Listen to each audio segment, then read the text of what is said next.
सालथां Tripura हांखर परिषदनि 2 number केन्द्र बीजेपीनि candidate Biswajit शील सांग्रांसालो खयरपुर आमचानि जुदा जुदा बुथ सेन्टाराव थांनाय बेराय नयखा ताई आरो थांगै बुथ ना थानि बारजाव तंनाय आदम रकबाय ताई बुथ रकबाय बाहायनो खगलाम सालायखा आबुन दियागुलो कक्ता थुरर बुसखाव दादाक सिदा थांगै सालथां त्रिपुरा हांखर परिषद 2 नम्बर केन्द्रनि बीजेपीनि 33 पंचायतनि कैंडिडेट प्रार्थी बिश्वजित शील साका फुंगाचिल सिरि सिमिनो दिनै काहामकिनो बुथ नाजक तंगो वातै किसा वामाबाय चारमाजरो बुथ नामनि बरक सेंक्ला थांफानो ताबु हानो हाय देबिसा बरक बांमनि बो नुजाखा बो तैबो साका हस्तेनि गणतंत्र न मुथाङै नारनो बागै प्रधान मंत्री नरेंद्र मोदी जिनि कैदुलुंबाय केंद्रीय हापांनि हामक्राय सामुंताय हस्तेनि प्रोफेसर डॉक्टर मानिक साहा मंत्री अक्रानि कैदुलुंबाय नायकलजाक हामक्राय सामुना नुगिने अ 33 पंचायत चंगरिबो बुटारक बीजेपी नि कैंडिडेट फायखबा सालथां त्रिपुरा जिल्ला परिषदनि 2 नम्बरनि आजुगथायनि गै कैंडिडेट बायथां बिश्वजित शीलनो गोबां बुथ वै कप्लाय खायने हनैबो कक्तमा थुमनाय बसाङाव कक साइखनारका আপনারা জানেন আমি ওল্ডাগরতলা পঞ্চায়েত সমিতির চেয়ারম্যানের দায়িত্বে ছিলাম গত 5 বছর। তো দল আমাকে এবার পশ্চিম ত্রিপুরা জেলা পরিষদের 12 নম্বর যে আসন সেই আসনে আমাকে দাঁড় করিয়েছে। তো 12 নম্বর আসনের মধ্যে আমাদের মধ্য চম্পামুড়া, পূর্ব চম্পামুড়া, তুলাকোনা, পূর্ব নোয়াগাঁও এবং পশ্চিম নোয়াগাঁও এই 5টা পঞ্চায়েত আছে। তো সকাল থেকে আমি ঘুরছি সেখানে প্রত্যেকটি আমাদের যে ওয়ার্ডের পুলিং স্টেশনগুলিতে। তো দেখছি মানুষের মধ্যে ব্যাপক সাড়া আছে, সেখানে উৎসাহর মেজাজে সেখানে ভোট দিচ্ছে।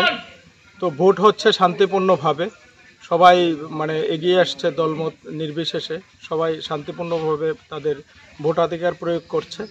তো আমার যেটা মনে হয় উন্নয়ন এবং প্রগতি তথা শান্তি সম্প্রীতির জন্য মানুষ আজকে ঘর থেকে বেরিয়ে আসছে এবং তাদের যে মতাধিকার, তাদের যে ভোটাধিকার সেটা প্রয়োগ করছে।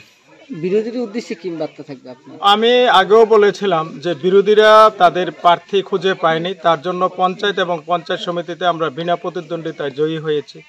আজকেও আমার কাছে যতটুকু খবর, আমি যতটুকু দেখেছি, এখন পর্যন্ত বিরোধীরা কোনো ফুলিং এজেন্ট তারা দিতে পারেনি। তো তাদের কাছে লোক নেই, ফুলিং এজেন্ট কোথায় থেকে দেবে? আপনারা মানে জেলা পরিষদ নির্বাচনে তারা প্রার্থী দিয়েছে ঠিকই, তাদের কোনো প্রচার প্রসার সেই জায়গায় নেই। প্রার্থী যারা আছে তারা কোনো ভোট মানুষের কাছে চাইতে আসেনি, আর চাইবেও কি করে, তাদের সেই সাহস নেই। বিগত 25 বছর যে লুটতরাজ, যেই মানে দাঙ্গা হাঙ্গামা, যেসব অনুন্নয়ন করে রেখেছে, তার জবাব চাওয়ার জন্য মানুষ প্রস্তুত হয়ে আছে। তো মানুষকে এড়িয়ে যাওয়ার জন্য, মানুষের সামনে তারা না এসে সেখানে শুধু প্রার্থী দিয়ে ভোট চাইছে। তো মানুষ এই নির্বাচনে তাদেরকে উচিত শিক্ষা দেবে, তাদের জামানত জব্দ হবে, আর জামানত জব্দ এমনভাবে হবে, এত বিশ্রীভাবে হবে, যেটা মানে মানুষের কাছে তারা মানে ফল কি হয়েছে সেটাও বলতে পারবে না, মানে লজ্জায় সেটা তাদের মাথা কাটা যাবে। তো বিরোধীরা এবারের নির্বাচন থেকে 24-এর লোকসভা নির্বাচনে একটা শিক্ষা দিয়েছে।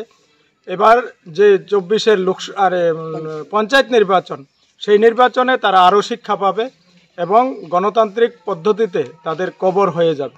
এলাকাবাসীর উদ্দেশ্যে কি মেসেজ থাকে? এলাকাবাসীর উদ্দেশ্যে আপনারা যেটা খয়েরপুরে তথা সারা ত্রিপুরা রাজ্যে যে উন্নয়নযোগ্য চলছে, খয়েরপুরের যে বিভিন্ন দিক দিয়ে যে উন্নয়নের কাজকর্ম চলছে, সেই ধারাকে অব্যাহত রাখতে এবং আমাদের যে শান্তি সম্প্রীতি যেটা আছে সেটা বজায় রাখার জন্য আমি বলবো উন্নয়নের স্বার্থে আমাদের মোদিজির হাতকে শক্তিশালী করতে, আমাদের মাননীয় মুখ্যমন্ত্রী ডক্টর মানিক শাহর হাতকে শক্তিশালী করতে এবং আমাদের এই এলাকার মাননীয় বিধায়ক রতন চক্রবর্তীর হাতকে শক্তিশালী করতে, তারা উন্নয়নের ধারাকে অব্যাহত রাখতে আমাকে তথা ভারতীয় জনতা পার্টির যে সিম্বল পদ্মফুল চিহ্নে তারা ভোট প্রয়োগ করবে, করে একটা রেকর্ড সেখানে সৃষ্টি করবে।